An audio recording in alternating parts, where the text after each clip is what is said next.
My name is Samuel Shropshire. I'm an American citizen living in Saudi Arabia. I came here in November 2011, not knowing anything about Islam or the Prophet Muhammad, peace be upon him. Most of what I had heard was extremely negative. In America, our news channels boosted their own-air ratings by regularly sensationalizing breaking news of terrorism. Every 30 minutes, one witnessed horrific scenes of bombings and bloodshed and murder, often one Muslim group fighting against another Muslim group. As killings and beheadings took place, there were always the shouts of Allahu Akbar, Allahu Akbar, God is great. I was invited here to Saudi Arabia by Safi Kaskas to work on what was known as the Q Project. Dr. Kaskas wanted to produce a new, easy-to-read American translation for the next generation of young Americans. Since I could not read or speak Arabic, I wasn't doing any translation work. I was simply invited here to check the English to make certain that this new interpretation of the Quran was easily understood. My work, of course, required that I read the Quran over and over again. Well, as you can imagine, having no knowledge of Islam, I had hundreds and hundreds of questions. I was shocked as I read to find that Jesus, peace be upon him, was often mentioned in the Quran. Jesus was presented as one of the greatest prophets. And even the story of the virgin birth was mentioned there. Many of the miracles that Jesus had done, I found them in the Quran. There were even a couple of Jesus miracles mentioned in the Quran that were not mentioned in the Bible. Evenings were mostly spent alone in a bedroom that had been set up for me in Dr. Safi's office. At night, I would stand on the balcony of that building and I would look across a very busy boulevard to a mosque. And I would hear the calls to prayer. I would see men and women coming to the mosque and leaving the mosque. Children were playing football in the mosque parking lot. Except for the minaret, it appeared to me to look like a typical Christian church in America. My heart longed to be in that mosque. I felt compelled by God to go there. A few months later, I got up the courage to walk down the street and to knock on the door of Taqwa Mosque. Now, nobody knocks on the door of a mosque. Normally, they just open the door and they walk right in. But I was not sure how I'd be received, so I stood there knocking until someone came to the door. That person simply said, "May I help you?" I said, "My name is Samuel. I'm a Christian from the United States. Is it okay if I come inside?" And that man, Shafiq Zubir, who was the caller to prayer, he reached out and he hugged me and he said, "Of course, come in." I sat in the back of the mosque during prayer times for 3 days. I didn't understand what was going on. I saw men standing, bowing, putting their heads to the floor as the Imam led them in prayer. I had little knowledge about what was happening, but I felt God's presence in that mosque. And the men of Taqwa Mosque were so friendly to me. After 3 days, I asked Shafiq if he could teach me the first surah of the Quran, Al-Fatiha. This was a necessary element in praying the 5 daily prayers. I was memorizing sounds, but I didn't know what the sounds meant.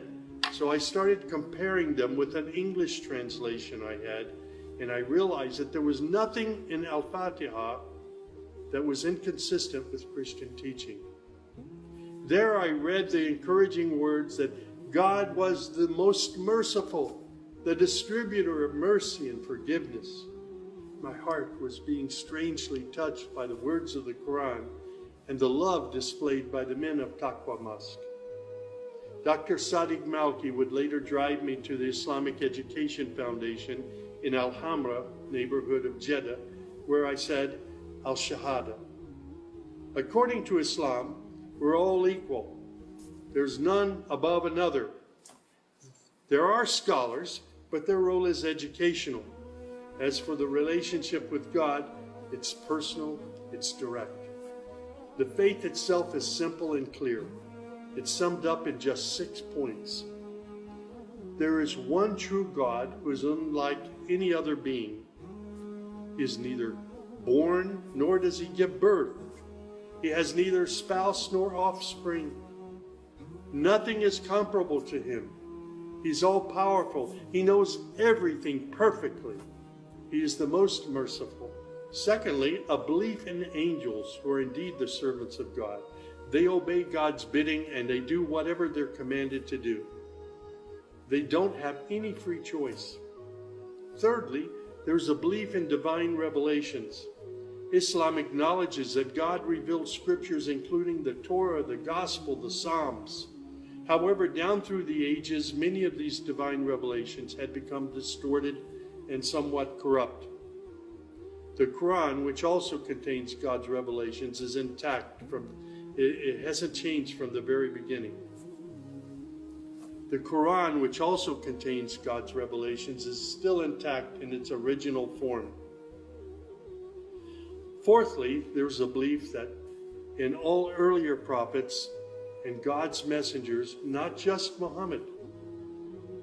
They believe in Abraham and Isaac and Moses and Jesus and hundreds of other prophets. They believe that the prophets were the best of mankind. Muslims believe in the last day. That's to say, this includes the belief in all that God and his messenger have told us about what happens after death, including recording of good and bad deeds, the resurrection and the gathering of all creatures, the reckoning that will take place on the great judgment day, the prophet's intercession, as well as heaven and hell. Man's ultimate aim will be to save himself on that day. Muslims believe in the divine destiny of predestination.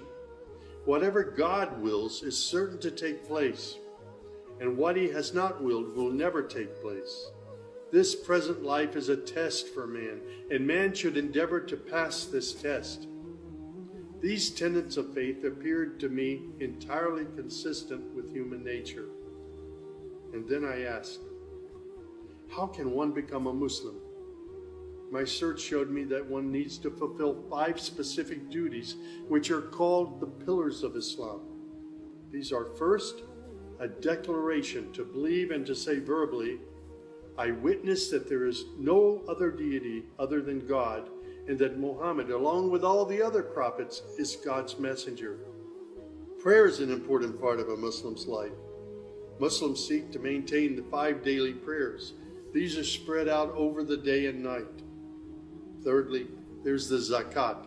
2.5% of one's property is an obligatory charity, provided that one owns more than a certain threshold and holds it for a year. Then there's fasting. Fasting is an important part of the Muslim's life. Muslims fast throughout the month of Ramadan.